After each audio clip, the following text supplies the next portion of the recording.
Good morning everyone, welcome back to my channel. কেমন আছো তোমরা সবাই? আশা করছি সবাই খুব ভালো আছো। আমিও বেশ ভালো আছি। আমার আরও একটা নতুন ব্লগে তোমাদের সকলকে ওয়েলকাম জানিয়ে আজকের দিনটা শুরু করলাম। আজকে হচ্ছে ২৬ তারিখ, বৃহস্পতিবার। বাজছে এখন ৯:৩০ একটু বেশি। আমার সকালবেলা উঠে ঘরের সমস্ত বাসি কাজ সারা কমপ্লিট হয়ে গেছে।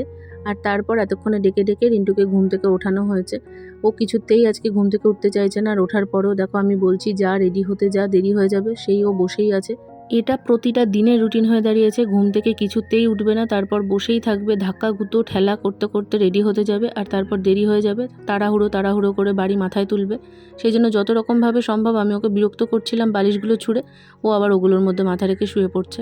তো সেগুলোকে আমি তাড়াতাড়ি করে সরিয়ে এবার আমি ওকে টানা হিচড়ে করেই খাট থেকে এক প্রকার নামিয়েছি। আসলে পুজোর জন্য ও এখন একটা দিনও ছুটি করতে পারছে না। আর টানা কাজ করা মানে ভাবতেই পারছো, এই সকালবেলায় যায় আর রাত্রে আসতে তো তোমরা দেখোই ১২টা, কোনো দিন তো ১২:৩০টাও বেজেছে একদিন। তো সেই জন্য না ওরও আর শরীরে দিচ্ছে না। একটা দিন ছুটি সত্যি কথা বলতে সপ্তাহে দরকার। সারা সপ্তাহ কাজের পর যদি একটা দিনও ছুটি না থাকে তাহলে শরীর আর শরীর থাকে? তবে কি করা যাবে, আর তো হাতে গোনা কয়েকটা দিন। দেখতে দেখতে পুজো চলেই আসলো, আর তো একটা সপ্তাহও নেই, তারপরেই মহালয়া। এই মাসটা আমারও একদম চোখের নিমেষে কেটে গেল। প্রত্যেকদিন সকাল থেকে এই ব্লগের কাজ, সেই নিয়ে আমি এতই ব্যস্ত। সকাল হচ্ছে, রাত হচ্ছে, কিভাবে যে সময় কেটে যাচ্ছে বুঝতেই পারলাম না।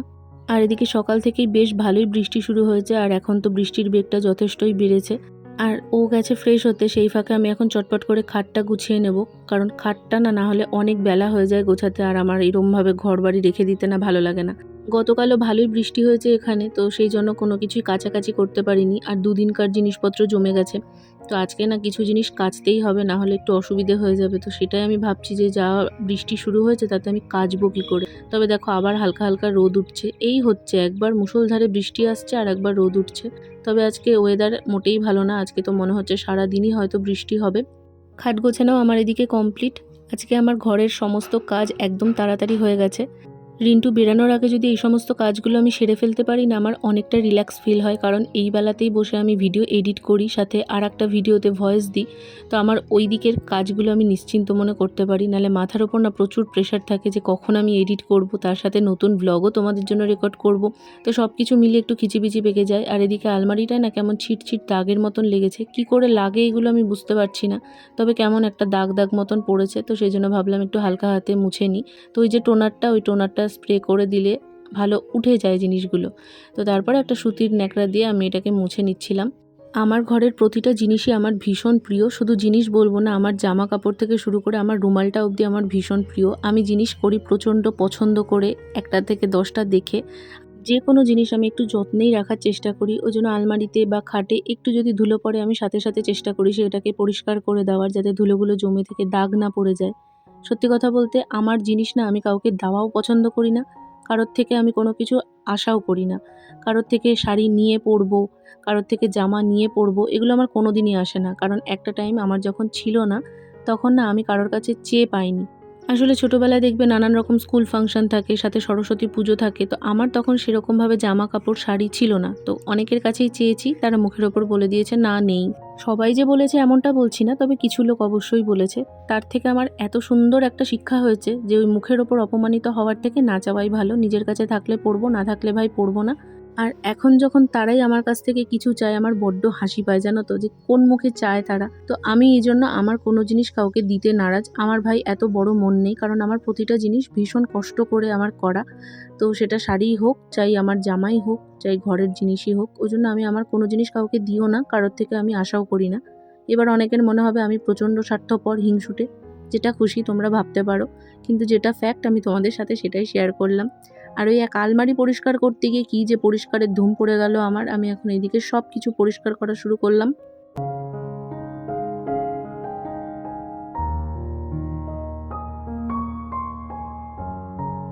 এই ফেক প্লান্টগুলো দেখতে তো ভীষণ সুন্দর লাগে, তবে এগুলোর মধ্যে এত প্রচণ্ড পরিমাণে ধুলো জমে যায়, সেটা মানে পরিষ্কার না করলে না খুবই বাজে দেখতে লাগে। তো সেই জন্য ভেতরটা দিয়ে বাইরে দিয়ে পাতাগুলোকে প্রত্যেকটা ধরে ধরে আমি আজকে ভালোভাবে পরিষ্কার করেছি। ধুয়ে দেওয়া যায়, তবে ধুয়ে দিলে আঠাটা যদি নষ্ট হয়ে যায়, সেই জন্য আমি আর ধুয়ে দিইনি। এই গামছাটাকে একটু ভিজিয়ে নিয়ে ভালোভাবে মুছে মুছে পরিষ্কার করে দিয়েছি। আর এইটা হয়ে গেলে আমার মোছামুছির কাজ আপাতত সমাপ্ত করতে হবে, কারণ ওদিকে রিন্টু স্নান করে চলে এসেছে। এখন ওর দিকে গিয়ে একটু হেল্প না করলে ওর আবার বেরোতে লেট হয়ে যাবে। দেরি করতে করতে এমন দেরি করে ফেলে, তারপর চোখের সামনে রাখা জিনিসটাও খুঁজে পায় না। তারপর প্রত্যেক দিন ওটা নিয়ে একটা খিচিবিচি বেঁকে যায়। যাই হোক, সমস্ত কিছু করে দেখো এখন হেডফোনটাকে এক্ষুনি ফেলে দিচ্ছিল। তো সেইটা করে আলটিমেটলি ও বেরোলো, আর এরপর বাড়ি শান্ত। আমি একা, মাও স্কুলে বেরিয়ে গেছে। সবার প্রথম বেরোয় মা, তারপরে ও বেরোয় 11:15 নাগাদ। ও যখন কোনো ভুল করে তখন সেটাকে আমি যদি ধরিয়ে দিই, সেটা নিয়ে এমন একটা হাসবে যে ওটার উপর আমি আর কিছু বলতে পারি না। আর আমি যদি ভুল করি তাহলে সেটা নিয়ে ওর মাথা গরম। আজকে যেমন দরজাটা না দিয়ে চলে যাচ্ছিল, তা আবার বলাতে তখন আবার দরজার হ্যাজবলটা দিল। এদিকে ভেজা গামছাটা সুন্দর করে আমার জন্য রেখে গেছে। আমি যদি বলি যে এটা মেলতে পারিস না, বলবে তোর জন্য কন্টেন্ট রাখি, এই যে তুই মেললি এটা তুই দেখাতে পারবি। তো কি করব বলো, তাড়াহুড়ো থাকে, আমি ওই জন্য করে দিই, কিছু আর বেশি বলি না। ওদিকে আজকে বাইরের বাথরুমে জলটাও তোলা হয়নি, জল চলে গেছে। আবার যখন বেলার দিকে জল আসবে জলটা ভরতে হবে। আপাততর জন্য বাইরের সমস্ত কাজ কমপ্লিট। এই বাসনগুলো বাইরে ছিল, সমস্ত কিছু ধুয়ে টুয়ে নিয়ে একেবারে ঘরে চলে এসেছি। কালকে রাত অবধি এত প্রচণ্ড বৃষ্টি হয়েছে, ওয়েদার বেশ ঠান্ডা ঠান্ডা ছিল, তবে সকাল থেকে আবার এত গরম যে মানে থাকা যাচ্ছে না। বৃষ্টি যে হয়েছে তার লেশমাত্র কোনো চিহ্ন নেই, দেখলে কেউ বলবে না যে এখানে 3-4 দিনের মধ্যে কোনো বৃষ্টি হয়েছে। এত প্রচণ্ড গরম লাগছে। আর আজকে বেশ অনেক কটাই বাসন ছিল। এই টাইমটায় না বাসন মাজতে গেলে সত্যি খুব কষ্ট হয়, কারণ বাইরের বাথরুমটার মাথার ওপর যেহেতু কিছু নেই, পুরো রোদটার মধ্যে বসে সমস্ত বাসন টাসনগুলো মেজেছি, তো সেই জন্য আরও প্রচণ্ড কষ্ট হচ্ছিল। এদিকে এসে এই তাকটাকে একটু মুছলাম, সকালবেলার মাজা বাসনগুলোকে এখন তাকে তুলে দেবো, নাহলে সব বাসন এখানে রাখার তো কোনো মানে নেই। এই বাসনগুলোর জল ঝরে গেছে, তাই জন্য সেইগুলো তুলে দিলাম, আর যেগুলো এখন মেজেছি সেগুলো রেখে দিলাম। এরপর স্ল্যাবটাকে একটু ভালো করে মুছে নেব, কারণ সকালবেলা রান্না টান্না হয়েছে, তারপর তো আর স্ল্যাবটা মোছা হয়নি। যদিও রাত্রিবেলা রান্না হয়ে যাওয়ার পর স্ল্যাবটা কিন্তু ভালো করে মুছে নেওয়া হয়, তাও এই সকালবেলায় হয়ে যাওয়ার পর আমি আরেকবার মুছে দিই।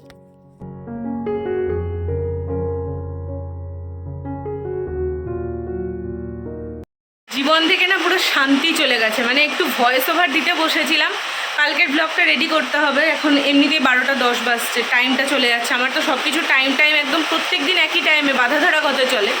কি আওয়াজ হচ্ছে দেখো বৃষ্টির, এই আওয়াজের মধ্যে আমি ভয়েস দিলে তোমাদের পুরো ভিডিওটা শুনতেই বাজে লাগবে। ওয়েট করছি কখন থেকে যে একটু বৃষ্টিটা কমলে ভয়েস দেবো। বৃষ্টি কমছে না, পুরো কালো করে এসেছে। মানে এই ঘরটাতে তো লাইট জ্বালিয়ে আমি কথা বলছি, তাই আরও দেখো ওটাও কাচতে হবে। ভেবেছিলাম ভয়েসটা দিয়ে নিয়ে বাইরের বালতিতে জল ভরবো, দুটো নাইটি কাচবো, কী করে কখন কি করব বুঝতে পারছি না। এই বৃষ্টিতে বাইরে বেরোনো যায়? মানে মুষলধারে বৃষ্টি হচ্ছে, ও ঘর তো পুরো অন্ধকার হয়ে আছে।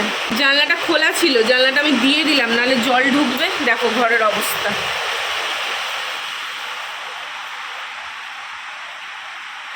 মার ঘরে জানলাটার সামনে বসে আমি প্রত্যেকদিন ভয়েস দিই, কারণ এই জায়গাটা করে বেশ আমি দেখতেও পাই কেউ আসলো কি আসলো না, আর আমার কাজটাও হয়ে যায়। তবে আজকে এমন বৃষ্টি শুরু হয়েছে, পুরো আমি বসে দেখতে পাচ্ছি চারিদিক কালো করে আসছে। আমি ঠিক আছে, হয়তো হবে না বাবা, মুষলধারে একদম বৃষ্টি হচ্ছে।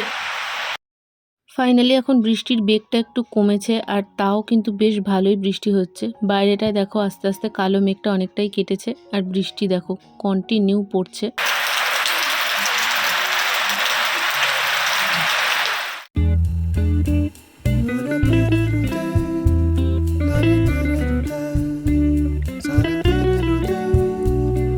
এই বৃষ্টির মধ্যে কখন কি কাজ করব বলো, ভালো লাগে? বাইরে বেরিয়ে যাদের কাজ না, খুব সমস্যা। গতকালের ভিডিওতে আমার একটা কমেন্ট এসেছিল, আমার মনে হয় সেই কমেন্টটার উত্তর আমি রিপ্লাইতে না দিয়ে ভিডিওতেই ক্লিয়ার করাটা ঠিক হবে। আমি বলেছিলাম যে আমার বিয়েতে আমি 2টো রূপোর কয়েন পেয়েছিলাম, তার মধ্যে একটা আমি আমার শাশুড়ি মাকে দিয়েছি, আর একটা আমার কাছে আছে। আমি খুব ক্লিয়ারভাবেই বলেছিলাম যে ওটা আমি দিয়েছি। আসলে ওই কয়েনটা আমি দিয়েছিলাম লক্ষ্মীর ঝাঁপিতে রাখার জন্য, আর একটা আমার কাছে আছে যেটা আমি তোমাদের সাথে শেয়ার করেছিলাম। দুটো একদম সেম ছিল, তাই জন্য আমি একটাই দেখিয়েছিলাম। প্রীতি আমাকে জিজ্ঞেস করেছো যে আমি রূপোর জিনিসটা কেন দিয়েছি, বিয়ের সোনার জিনিসও কি আমার শাশুড়িমা নিয়ে নিয়েছে কিনা। না গো, আমার বিয়ের কোনো সোনার জিনিস আমার শাশুড়িমা নিয়ে নেয়নি, বা ওই রূপোর কয়েনটাও আমার শাশুড়ি জোর করে নেয়নি। তুমি বলেছিলে যে তোমার বিয়ের শাড়ি নাকি তোমার শাশুড়ি আর কি জোর করে সবাইকে দেওয়া করিয়েছে, তো বিয়ের পর এই জিনিসটা অনেক বাড়িতেই হয়। আমিও আমার বিয়েতে পাওয়া বেশ কিছু শাড়ি শাশুড়িমার কথায় দেওয়া হয়েছে একে ওকে, তো সেইটা আলাদা বিষয়। সোনার উপর জোর করে নিয়ে নেওয়া বিষয়টা আলাদা। তো তোমার মনে এটা কেন এসেছে আমি জানি না, তো সেই জন্য আমি ভাবলাম এই ডাউটটা ক্লিয়ার করে দেওয়াটাই ঠিক হবে। আর সেটা যেহেতু সবাই দেখেছে কমেন্টটা, সেই জন্য আমি ভাবলাম ভিডিওতেই ক্লিয়ার করাটা ঠিক হবে। আশা করি তোমার প্রশ্নের উত্তর আমি ক্লিয়ার করে দিতে পেরেছি। আর ওদিকে আমার জামা কাপড়গুলো কাচাও হয়ে গেছে, যেগুলোকে আমি ভেতরেই মেললাম, কারণ বাইরে মেলার কোনো পরিস্থিতিই নেই। একটা কাজ আমি একবারে মনে করে করতে পারি না। ফাইনালি বৃষ্টিটা একটু কমেছে, মাথায় ওই টাওয়ালটা দিয়ে গিয়ে বাইরের বাথরুমে জল ভরলাম, বোতলগুলোয় জল ভরলাম, ব্রেকফাস্ট করেছিলাম সেটাকে মাজলাম ধুলাম, জামাগুলো কেচে দিলাম মেললাম। এখন আমি ফ্রি, এখন বৃষ্টিটা কমেছে, চটপটাকে ভয়েসটা দিয়ে নিই। ভয়েস দেওয়ার কাজ কমপ্লিট করে স্নানটা সেরে ফেলেছি। স্নানটা করে এখন একটু মুখে সানস্ক্রিন ইউজ করছি। বৃষ্টি হোক বা রোদ যাই থাকুক না কেন সানস্ক্রিনটা কিন্তু ইউজ করা উচিত। এখানে আমি ডট অ্যান্ড কির একটা সানস্ক্রিন ইউজ করলাম। ওদিকে মাও স্কুল থেকে চলে এসেছে, তো এরপর লাঞ্চ করব। আজকের ভিডিওটা আমি এখানেই শেষ করছি। একটু খাপছাড়াভাবে শেষ করতে হলো, কারণ এরপর না আমার আর কিছু রেকর্ড করা হয়নি। যদি তোমাদের আজকের ব্লগটা ভালো লাগে তাহলে একটা ছোট লাইক করে দিও। আমার চ্যানেলে প্রথমবার হলে চ্যানেলটা সাবস্ক্রাইব করে পাশে থেকে যেও। আজ তবে আসি, টাটা।